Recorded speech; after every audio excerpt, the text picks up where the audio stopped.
સાયણ હાઈસ્કૂલમાં રક્તદાન કેમ્પ યોજાયો. સુરત જિલ્લાના સાયણ હોમગાર્ડ્સ યુનિટ દ્વારા શ્રી સાયણ વિભાગ કેળવણી મંડળ સંચાલિત DRGD સ્કૂલ સાયણમાં રક્તદાન કેમ્પનું આયોજન કરવામાં આવ્યું હતું.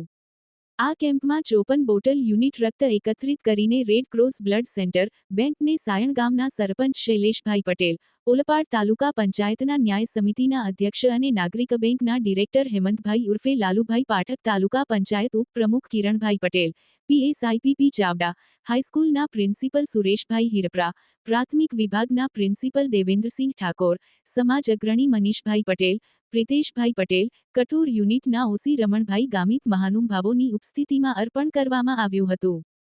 હોમગાર્ડ કમાન્ડન્ટ ડોક્ટર પ્રફુલભાઈ શિરોયાએ હોમગાર્ડ્સ દળ અને નેત્રદાન, દેહદાન અને અંગદાન વિશેની માહિતી આપી રક્તદાન કરનારને અભિનંદન આપ્યા હતા.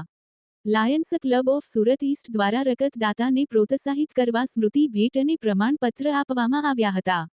ઓફિસર કમાન્ડિંગ વિમલ પટેલે ઉપસ્થિત મહાનુભાવો, રક્તદાતા અને સાયણ કેળવણી મંડળ, red cross blood bank Surat સહિત સૌ કોઈનો આભાર વ્યક્ત કર્યો હતો.